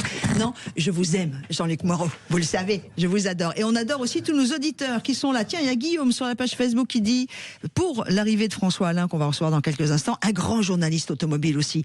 Mais Guillaume, mais vous qui nous écoutez, nous n'avons que des grands journalistes. C'est le cas de Cédric Pinatel, qui est journaliste à caradisiac.com, que l'on accueille à l'instant. Bonjour Cédric. Bonjour Cédric. Bonjour tout le monde. Hello. Bon, Cédric, je l'aime beaucoup parce qu'on partage les mêmes tops et les mêmes flops. Ah. C'est plutôt pas mal. Donc, parce que, bon, il aime bien la Fiat Grande Punto. Il va nous expliquer pourquoi. Moi aussi, j'adore cette voiture. Je trouve qu'elle a une bouille géniale. Mais François Alain aussi. Alors, Cédric, quelle qualité pour cette Grande Punto pour la mettre dans les tops de l'année 2025 ? Alors, je vous ai entendu beaucoup critiquer à raison le groupe Stellantis. C'est vrai que ces dernières années, ça a été souvent difficile, on va dire. Et je trouve que cette nouvelle Grande Panda, eh bien, alors c'est pas un miracle, mais presque, que quand on sait toutes les contraintes budgétaires terribles qu'il y a eu, quand on sait que ce n'est qu'une Citroën C3 recarrossée avec une approche un petit peu low cost. Voilà, il n'y a pas de révolution technologique, rien du tout. Mais paradoxalement, c'est une auto qui, je trouve, est vraiment sympa à vivre malgré ses défauts. Elle est jolie à regarder, elle a une vraie petite personnalité. Alors je sais que des gens comme Stéphane Schassinger la détestent parce que c'est vrai qu'elle n'a pas été conçue vraiment par des Italiens, hein. C'est plus de la technologie française même. Mais voilà, c'est une auto qui non seulement est sympa à vivre, confortable, spacieuse, avec une très bonne bouille, etc. Mais en plus, c'est une auto qui est pas si chère. Elle est, je crois, à 15 900 € en prix de base avec un moteur essence de 100 chevaux et elle est à 20 000 € à peu près avec une boîte auto, une motorisation hybridation légère de 110 chevaux. Et je trouve que pour moi, finalement, elle coche un peu toutes les cases de la voiture de l'année, qui sera peut-être élue d'ailleurs dans quelques jours à Bruxelles. Mais voilà, je trouve que c'est finalement assez remarquable d'avoir une auto aussi sympa avec de telles contraintes qu'il y a eu au sein des marques du groupe Stellantis. Enfin, je trouve qu'ils ont pas mal bossé au final. Et assez original en plus, parce que aussi bien au niveau look à l'extérieur qu'à l'intérieur, elle se démarque vraiment de tout ce qui se fait d'autre. Et c'est difficile aujourd'hui de se démarquer en reprenant les mêmes organes, d'arriver à se démarquer des petites sœurs ou des petites cousines au sein d'une gamme. Alors une autre qui se remarque aussi extérieurement, intérieurement et surtout au volant, c'est la Renault Clio 6. Ah oui. Moi aussi, j'ai adoré. Ah oui, vraiment. Alors, moi, je trouve le design totalement déroutant. De cette voiture, c'est vrai que elle ressemble plus du tout rupture, même à une Renault. Ouais, voilà, totalement. Non, elle est totalement. canon. Moi, j'aime bien. Hein. Il y en a qui aiment pas, mais moi, j'aime bien. Je suis pareil. Alors, moi, ce qui m'impressionne sur cette auto, là aussi, c'est plutôt le prix, parce que elle est à 19 900 €. Alors, certes, c'est cher dans l'absolu, mais à ce prix-là, elle a un moteur essence à hybridation légère de 115 chevaux, elle a une boîte manuelle, elle a un bon niveau d'équipement, connectivité smartphone, etc. Et donc, en fait, paradoxalement, je trouve que là aussi, ça en fait une des citadines les plus intéressantes du point de vue prix-prestation, surtout en ces temps où les voitures sont de plus en plus chères, quoi. Et puis je trouve qu'ils ont vraiment une belle ligne, ils ont retrouvé une ligne qu'on voit pas partout. Et ça puis change. Ils ont beaucoup fait progresser leur système. Là, on a parlé de la version à hybridation légère, mais si on prend la full hybride, ils ont beaucoup fait progresser leur système. Et moi, c'est un des véhicules qui consomme le moins de tous ceux que j'ai essayés dans l'année. Donc ça, c'est aussi un tour de force. Et en période de fête, quand on consomme pas beaucoup, c'est intéressant. C'est vrai. Mais consomme à peu près comme vous, sur route, c'est 4 litres au 100. Discutable. Non, moi je ne suis pas... Non, mais la réputation 2025 qu'ils m'ont fait. J'aime le vin, j'aime ceux qui le font, mais je consomme avec modération. Après, Cédric voulait absolument nous faire un cadeau pour Noël. On est un tout petit peu en retard. Mais oui, mais... Franchement, elle est. Alors moi, je veux bleu de France. Hein. Une GT plutôt parce que je trouve que les versions les plus sportives, bon, ça n'a pas d'intérêt sur la route. Moi, je veux bien aussi, mais Laurent sait pas de quoi on parle, mais elle veut bien aussi. Alpine. Ah bah oui. bleu de France, GT. Excusez-moi, Alpine. Ouais, la 110, hein, ça reste un des tops de l'année. Ça reste un des tops de la décennie, cette Alpine d'ailleurs. Ah ben pour moi, c'est un vrai miracle dans l'industrie automobile française, quand on sait qu'elle est arrivée chez Renault, où ils n'arrivaient jamais à produire des voitures d'exception, des sportives d'exception. Vraiment, ça a toujours été quelque chose qui a été très très compliqué. Il y a eu plein de projets depuis les années 80, à chaque fois ça a échoué. Et là, c'est vrai qu'en 2018, quand l'Alpine A110 arrive, eh bien elle est parfaite. Tout le monde l'adore. Pour moi, et encore aujourd'hui, avec le malus, etc., c'est une auto qui n'est pas hors de prix, parce que comme elle est légère et qu'elle a un moteur qui est bien conçu, petit, etc., eh ben, on se retrouve pas avec 80 000 euros de malus, comme beaucoup de sportifs aujourd'hui, hein, une 911, etc., etc. Et malheureusement, c'est les derniers mois de commercialisation de cette voiture. Hein. Peut-être pas, on ne sait jamais. Oui. Hein, on va espérer pour 2026. Dans les flops, d'ailleurs, on va proposer à ceux qui nous écoutent, quelle est la voiture de l'année qui vous a le fait plus craquer. Oui, alors elle n'est pas sortie cette année, la 110. Non, bien sûr. C'est sa dernière année, c'est pour ça. Mais là, on a parlé de la Clio aussi qui sort bientôt. Voilà, si vous avez eu un coup de cœur, vous nous écrivez ça sur la page Facebook de Sud Radio. Alors dans les flops, moi, il y en a un que je balance à chaque fois qu'on fait un essai, c'est les aides à la conduite qui sont soi-disant des aides. Alors pour vous, c'est un flop aussi, c'est catastrophique, il n'y a pas d'autre mot. Ah bah oui, clairement. En fait, il y a un vrai sujet là-dessus, parce que bon, tous les journalistes, on a toujours vu régulièrement, on a toujours eu des petits problèmes où on a des systèmes d'alerte de collision qui se déclenchent de façon intempestive, etc. Et là, il y a quelques jours, pour la première fois de ma vie, j'ai expérimenté un véhicule qui décide de s'arrêter. Bah, faut le dire, c'est un Volvo, pourtant réputé pour les systèmes de sécurité. C'est ça, c'était un EX90, je roulais à 50 km/h et la voiture a décidé de s'arrêter jusqu'à 0 km/h parce qu'elle a cru détecter un risque de collision. En fait, il y avait un scooter qui était planqué derrière un terre-plein central. Mais là où ça m'a particulièrement effrayé, c'est que il m'a enlevé l'accès à la pédale d'accélérateur. C'est-à-dire que ça nous est tous déjà arrivé, une voiture qui se met à freiner par erreur, préventivement, etc. Mais là, je pouvais même plus relancer la voiture parce que j'avais plus de réponse à la pédale d'accélérateur. Donc ça c'était assez effrayant. Heureusement, il y avait personne derrière à ce moment-là, mais c'était clairement un gros risque d'accident, quoi. On est d'accord que, je vais dire, une très grande majorité des aides à la conduite sont plus dangereuses qu'efficaces en termes de sécurité. Je crois d'ailleurs que ça va être pris en compte l'année prochaine pour les tests Euro NCAP, où ils ont décidé de plus mettre forcément des points de bonus, mais de tester ces aides sur la route et de vérifier si effectivement elles sont efficaces. Mais je vais vous dire, ceux qui sont le plus à même aujourd'hui de juger ces aides à la conduite sont les journalistes automobiles, parce qu'ils essayent toutes les marques. Et à chaque fois qu'on monte dans une voiture, d'ailleurs, la première chose qu'on demande aux constructeurs quand on monte dans la voiture, c'est comment on fait pour les neutraliser. Voilà, c'est ça. Mais je ne comprends pas qu'on continue à vouloir, parce qu'on va en rajouter l'année prochaine en plus. En juillet, il y a de nouvelles aides à la conduite qui vont être obligatoires. C'est un truc de dingue. Et puis on va continuer à vendre des voitures d'occasion en masse, c'est bien. Ça nous coûte de l'argent. Ça nous coûte de l'argent et ça sert à rien, voire même c'est dangereux. Alors, autre flop pour vous. Sniff, parce que c'est français aussi, la Mobilize Duo. D'ailleurs, je pense qu'autour de cette table, personne ne sait ce que c'est à part moi. Je ne sais pas. Jamel qui réalise cette émission, il ne sait pas. Haut de standard. Non, voilà, donc c'est disparition d'un truc qu'on ne connaissait pas. Voilà. Ça va. Donc c'est une mauvaise nouvelle, mais bon, en même temps, pas pour grand monde, c'est Renault. C'est là que c'est dommage. C'était quoi ? Oui, alors en fait, c'est la remplaçante du Twizy. Ça, je pense que vous vous souvenez sans doute de cette petite auto qui était assez rigolote. Voilà. Entre-temps, la Citroën Ami s'est très bien vendue. Elle a son permis, elle s'est très bien vendue partout en Europe.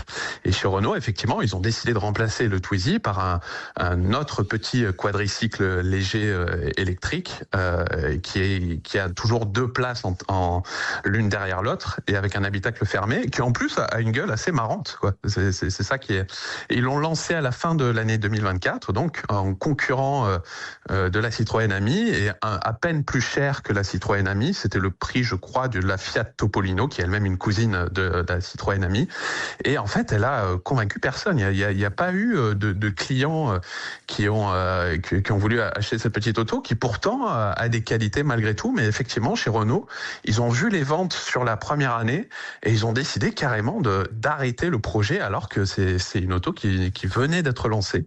Donc c'est un échec total et la Citroën Ami va rester du coup quasiment seule au monde avec sa cousine la Fiat Topolino dans cette catégorie des petits quadricycles électriques légers en ville.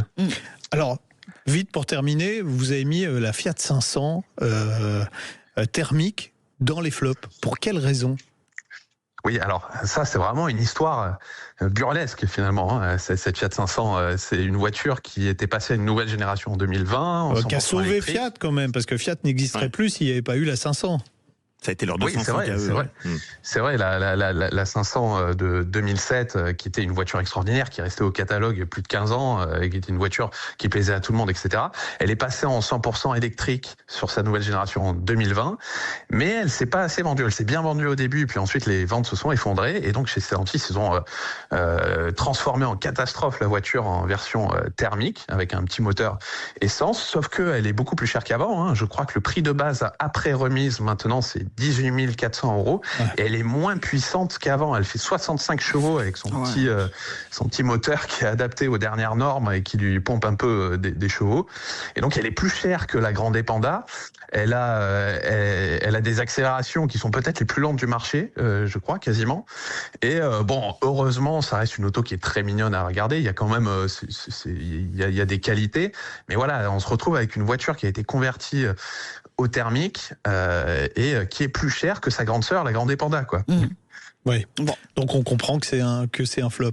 Merci beaucoup. À l'électrique. Oui, Cédric. Converti au thermique. C'est une électrique. Une électrique convertie au thermique. Vu que les ventes d'électrique n'étaient pas satisfaisantes, ils ont reconverti la voiture au thermique. Okay, bon. Et là, on se rend bien compte qu'une voiture qui n'a pas été conçue dès le départ pour une motorisation, c'est difficile après coup de la retransformer. Cédric, merci beaucoup. Merci à vous. Merci Cédric. Belle fête de fin d'année. Cédric Pinatel, journaliste à caradisiac.com, qui était avec nous et qu'on retrouvera en 2026 régulièrement, toute l'équipe de caradisiac.com, ou pour les essais ou pour d'autres sujets, parce que vous le savez, on vous aime beaucoup, c'est pas de la flagornerie et ça fait partie de mes tops de l'année. Allez, dans quelques instants, un grand top. Un grand pote. Parce que top à l'envers, ça fait pote. Ça marche ? C'est vrai. Un grand pote de la voiture et de tous ceux qui aiment les voitures, et en particulier, pas que les vintage.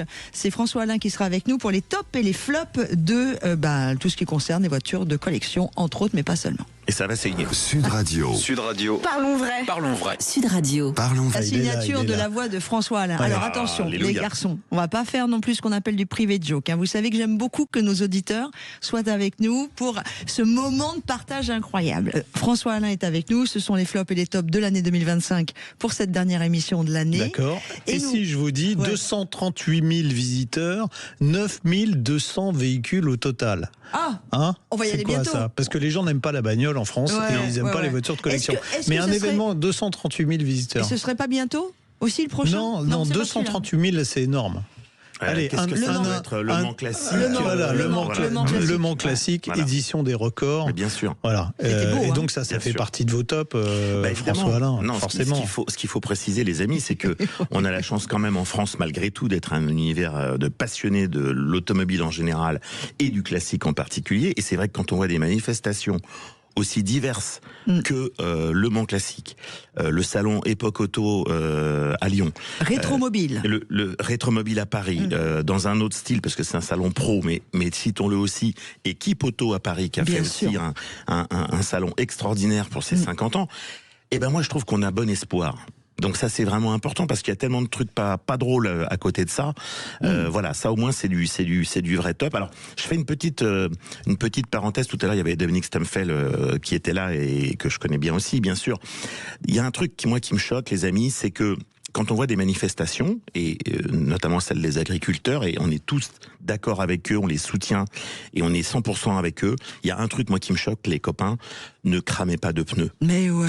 Brûler des pneus, que ce soit dans n'importe quel type de manifestation, c'est une ânerie totale. C'est-à-dire qu'en termes de pollution, c'est catastrophique. Oui, puis en plus, ça abîme le goudron en dessous et ça coûte. Non, mais on parle vrai, tu as raison.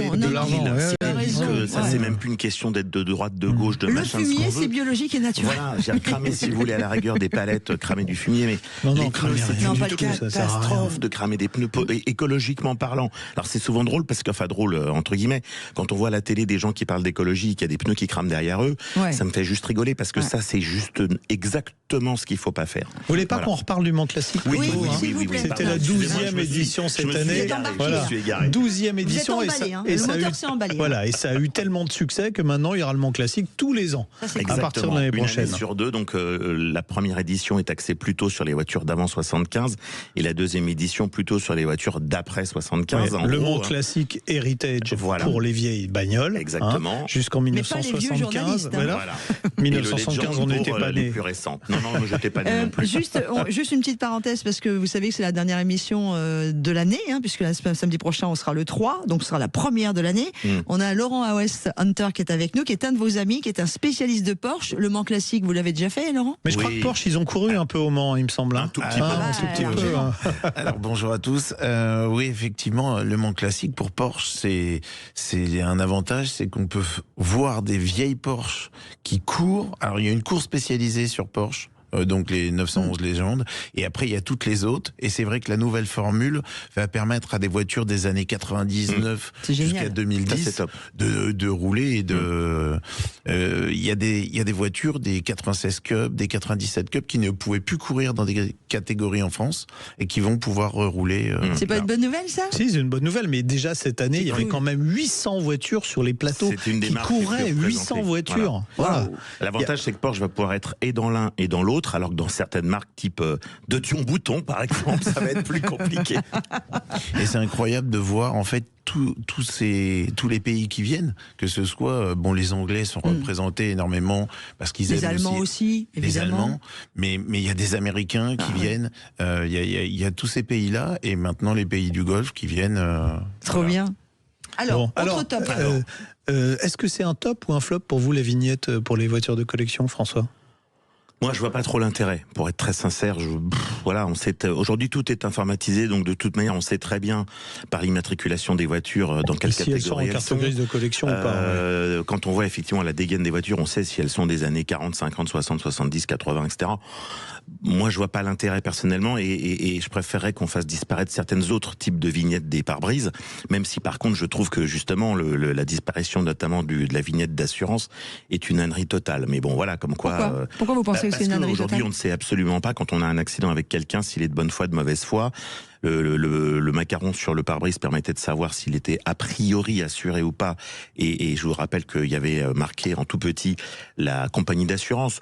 Bref, c'est des tas de petits détails qui parfois sont complètement stupides. Bon, ensuite, moi, mon créneau, c'est toujours le même. C'est vrai que je trouve que le vrai flop de cette année et des années précédentes, c'est cette cohabitation qui devient impossible entre les motos, les voitures, les piétons, les vélos, les trottinettes. Oui, ok, l'ami François, mais ça a quoi de classique, ça?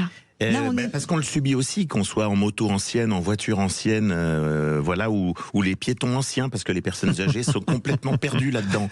Non mais c'est vrai. Moi je vois, non mais c'est sérieux. Moi c'est horrible quoi. Les gens sont d'une incivilité. Enfin ça devient n'importe quoi. Alors oui, mais ça c'est pas qu'une histoire de route, c'est une histoire d'éducation et de partout. De tout. Dans les magasins, c'est pareil. Voilà. Il faut juste qu'on se retrouve au centre, c'est-à-dire que de ne pas oublier qu'on ne vit pas seul. Exactement. Et qu'on vit entouré. Et à partir du moment où on fait attention aux autres, je peux vous dire que la vie est plus sympa. Revenons sur les tops et les flops classique. L'impôt sur la fortune improductive qui toucherait les voitures de collection. Voilà. Il est pas beau comme flop celui-là. Alors, moi je me suis permis de faire une petite vidéo il y a un peu plus d'un mois. J'ai fait presque 1 million de vues quand même. D'ailleurs ça a été repris par des différents confrères et institutions dans la foulée. Et j'ai été bluffé de voir l'impact de ça. Parce que je me suis permis de rappeler quand même. Ce que c'était. L'idée c'était de taxer les voitures de collection. Alors c'est pas taxer, c'est d'incorporer les voitures de collection au patrimoine. dans vous le aviez calcul. l'impôt sur la fortune immobilière, l'IFI, qui serait remplacé par un impôt sur la fortune improductive. Dont les voitures de collection. Donc, les voitures de collection. Donc ça veut dire qu'en fait, pour eux, une voiture de collection, c'est comme un bibelot que vous avez accroché au mur, ça sert à rien, c'est improductif.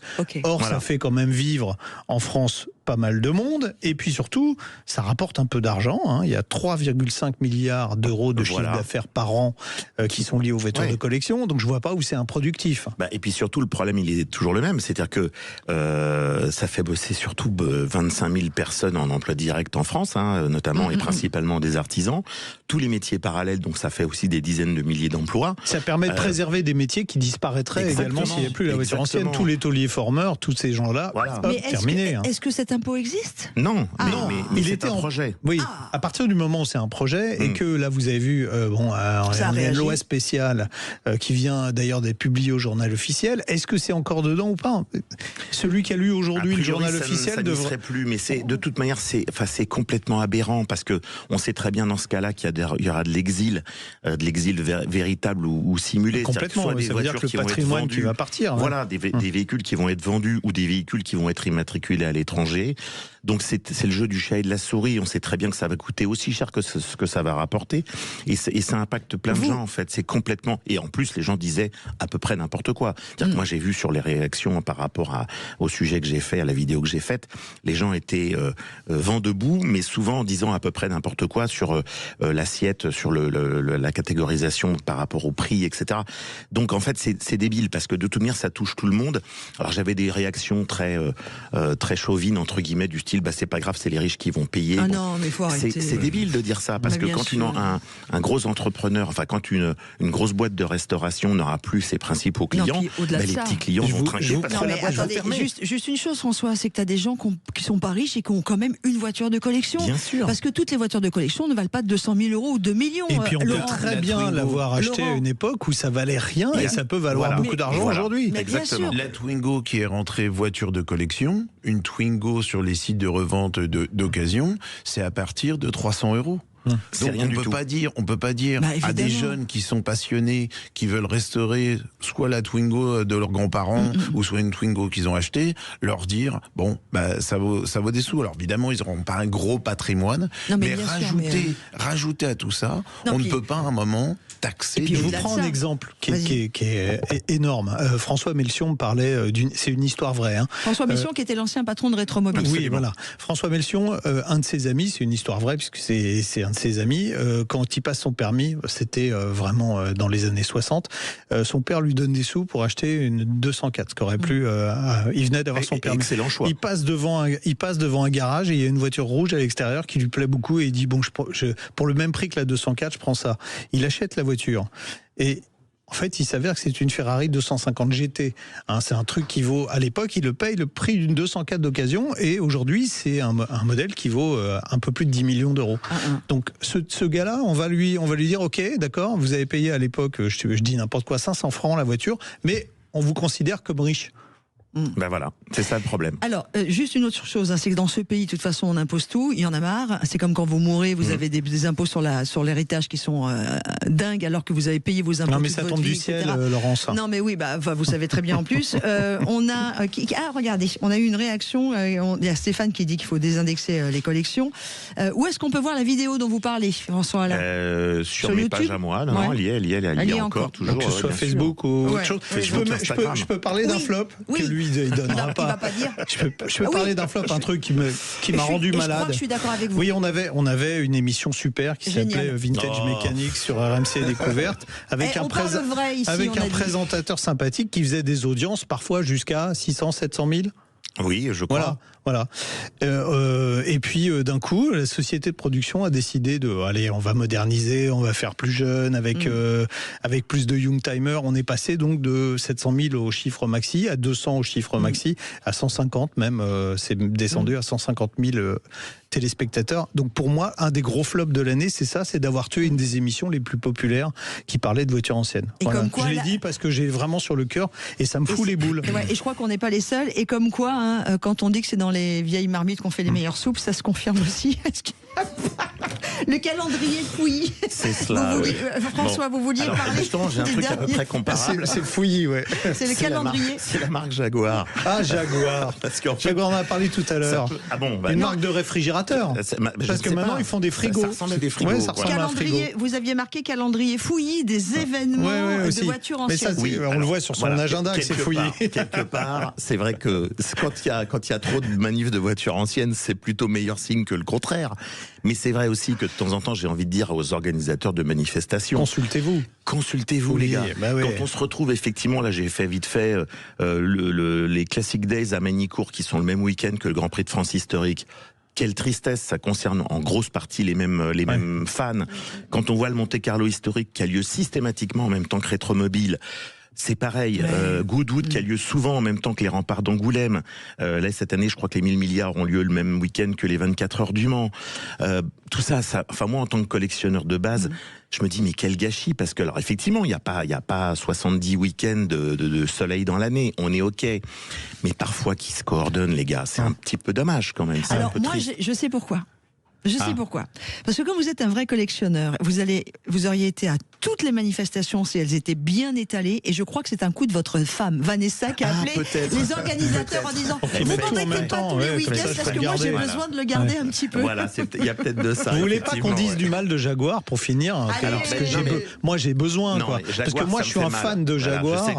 Va être touché par moi je suis un fan de Jaguar, j'ai une vieille Jaguar, et de ce que Jaguar a fait de la marque aujourd'hui en disant on repart d'une feuille blanche, il faut repartir de zéro, mais c'est n'importe quoi. C'est comme si Porsche demain, c'est comme s'il se réveillait demain matin, Laurent, en disant ah ben non, la 911 c'est terminé, on va faire autre chose. Laurent Hausenteur, et c'est le magazine Ferdinand qui est un magazine spécialisé en Porsche. Ferdinand se retournerait dans sa tombe. Voilà. Non mais c'est terrible parce que c'est une marque quand même, quand on voit même sur des compétitions comme le Tour Auto ou quand on voit des types ou des Mark II qui roulent, on se dit quelles belles autos, quoi. Et comment des gens sont capables, donc moi mon père était taulier formeur, donc j'ai baigné là-dedans, comment des gens sont capables d'arriver à vouloir moderniser, tout changer d'un coup et se dire on va passer au 3.0 et faire une évolution. Mais ça tue. Donc, voilà, Jaguar...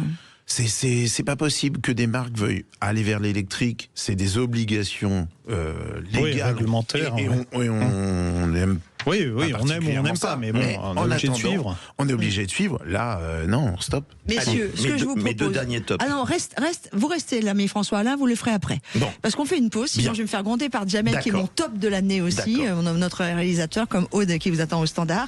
On revient sur vos deux derniers tops. Et puis on a Sylvain Resser aussi avec nous, parce que comme il n'est pas bavard non plus, tout va aller, ça va être bien. C'est un top à lui tout seul. Alors, pour tous ceux qui ne connaissent pas ces gens-là, vous savez que moi c'est important pour moi, vous qui nous écoutez. Bon, François Alain, tout le monde le connaît. Sylvain Resser est un grand journaliste également pour le Figaro, mais pas seulement.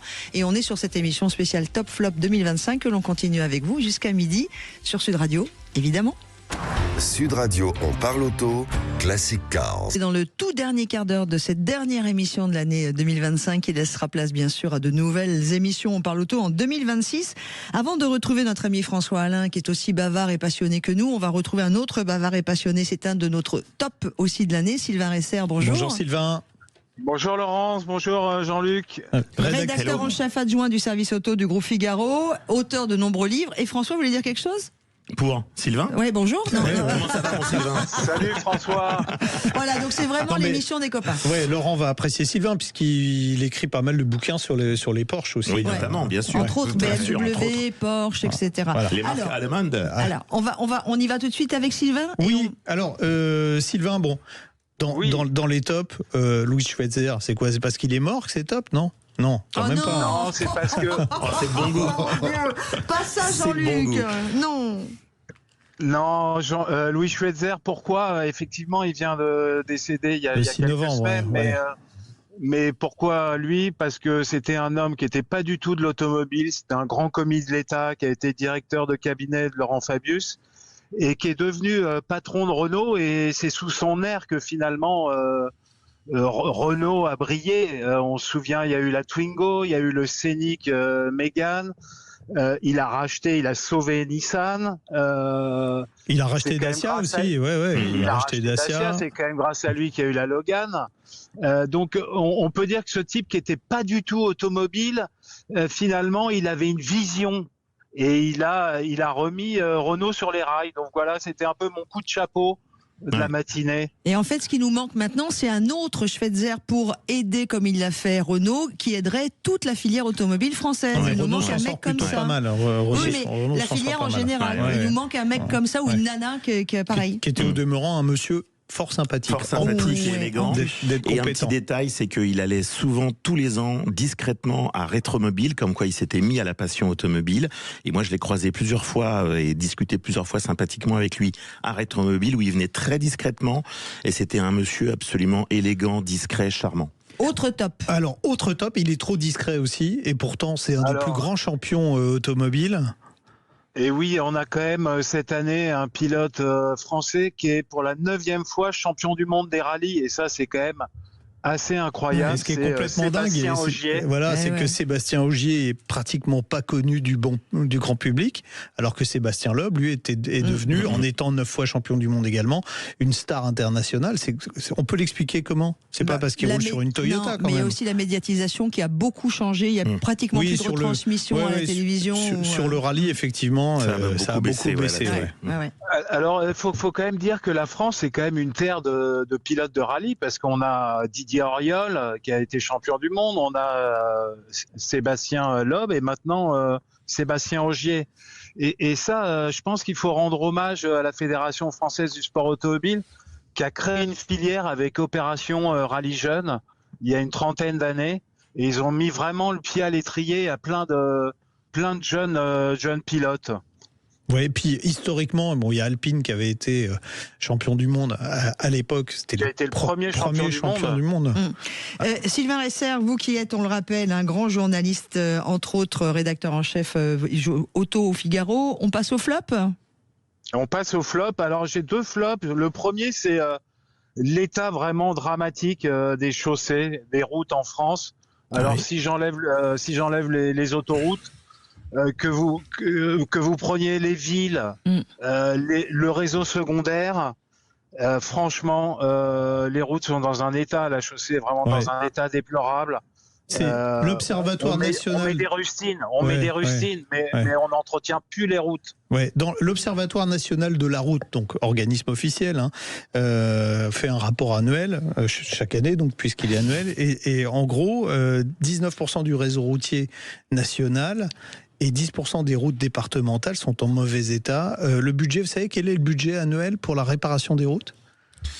Là, tu vas nous faire peur, là. Bon, c'est 800 millions d'euros, mais vous savez combien rapporte juste la TICPE, donc la taxe intérieure sur le carburant. Oui, exactement. Ça rapporte 30,2 milliards d'euros. Voilà. On pourrait pas 30,2 milliards d'un côté, 800 millions de l'autre. Et après on nous dit mais c'est pas possible, vous comprenez, on n'a pas d'argent pour réparer les routes. Mais on a de l'argent avec l'argent des radars. Avec l'argent des radars, il ils pourraient très bien entretenir les routes. Sylvain, dans vos flops également, vous avez relancé Takata et PureTech ? Oui, parce qu'en fait, tout le monde connaît le dossier Stellantis, PureTech et Airbag Takata, et en fait, c'est pas tellement le sujet des ennuis, c'est la manière dont ça a été géré. Ça a été très mal géré. C'est-à-dire qu'au début, c'était un peu l'omerta, personne disait rien, et puis finalement, ils ont laissé les choses s'envenimer et se dégrader avant vraiment de réagir. Mais j'ai presque envie de dire réagir au panneau trop tard. Parce que Takata, ça touche plein de constructeurs. Et les autres constructeurs, on les a pas entendus. Ils ont géré l'affaire de manière assez remarquable. Dès que les voitures passaient en concession, les airbags étaient changés. Là, Stellantis, ils ont rien dit, ils ont laissé faire. Et puis finalement, il y a eu des accidents. Et après, on s'est rendu compte que les voitures avaient des airbags Takata. Takata, voilà les Dalton. Bon. Eh ben, Sylvain, je sens. Donc c'est le gros flop. Ouais, gros flop pour Sylvain Resser. Un petit peu pour le PureTech aussi, puisqu'il a fallu il a fallu qu'il y ait carrément un procès contre on va dire Stellantis pour qu'il décide de bouger et de prendre en garantie certains moteurs qui avaient exploser en route. Rédacteur en chef Sylvain Resser, adjoint du service auto du groupe Figaro, beaucoup de livres. Juste, on va redonner la parole à notre ami François Alain qui est resté parce qu'il voulait parler d'un de ses grands tops signé Renault. Bah oui, il faut le dire.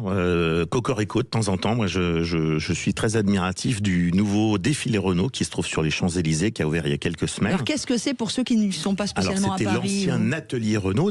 Il faut rappeler quand même que Renault est pratiquement maintenant le seul constructeur qui est encore sur les champs, parce qu'ils y croient. Alors tous les autres sont partis.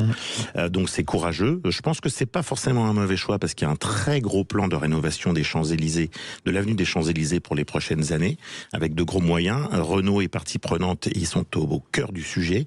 Et effectivement, ils ont confié à un architecte cette nouvelle mouture qui est magnifique et qui se profile dans tout un tas de choses, puisqu'ils ont l'ouverture d'un musée qui est prévu en 2027. À Flins. Si tout va bien, fin 2027 à Flins, qui va être enfin le musée de la marque, qui est une marque quand même majeure dans notre histoire. Et donc, il faut le saluer. Voilà. Moi, j'ai un gros top, et vous connaissez mon amour pour tous les métiers de l'aftermarket automobile, et en particulier pour nos amis dépanneurs, qui sans eux, qui sont nos anges gardiens de la route, surtout en hiver, enfin toute l'année, mais en hiver en particulier. Un gros flop contre ceux qui ne font pas attention sur les routes. Il y a encore eu un patrouilleur qui a été explosé cette nuit sur je sais plus quelle autoroute. Donc un flop pour les automobilistes qui font pas attention. Soyez attentifs. Voilà, un énorme top pour les dépanneurs. Et vous, automobilistes, vous faites ce qu'on appelle le corridor de sécurité. Vous voyez un patrouilleur qui est arrêté, vous vous déportez sur le plus à gauche possible et enlevez vos yeux de vos téléphones portables. Ça évitera des accidents. Ralentissez surtout. Et ralentissez. Ralentissez. Et puis toujours dans un flop, parce que vous savez à quel point j'étais très attachée à ce garçon. Il nous a quittés. C'était un super dépanneur, Sylvain Cantrel, la maison Cantrel du côté de Rouen. Moi, je l'aimais beaucoup, ce garçon. Il a fait bosser beaucoup de monde. Il a sauvé beaucoup de gens sur le bord des routes. Ciao, là où tu es parti, tu resteras mon grand top de cœur de tous les dépanneurs avec mon ami Luc Le Baron. Allez, hop, on y va? On y va, on est parti. On va où? On va faire en la fête. 2026, tiens, je vous propose. Bon, il va se passer plein de choses en 2026. Ça va être une bonne année, vous inquiétez pas. Vous savez quoi? On en parle la semaine prochaine. Tiens. On en parle avec grand plaisir. Avec tout le monde. Merci à tous d'avoir été aussi nos auditeurs top de toute cette année. On tient à vous garder, évidemment, en 2026. Et encore plus nombreux. Faites des petits. Merci à Aude d'avoir été notre super standardiste également. À l'année prochaine, ma Aude. Donc à la semaine prochaine, du coup. Et Jamel aussi, notre réalisateur. Salut les garçons. Salut. Et un gros top d'amour pour vous, parce que moi je prends un plaisir non dissimulé tous les samedis avec vous tous et avec l'ami Jean-Luc évidemment. Bisous. Jean-Luc.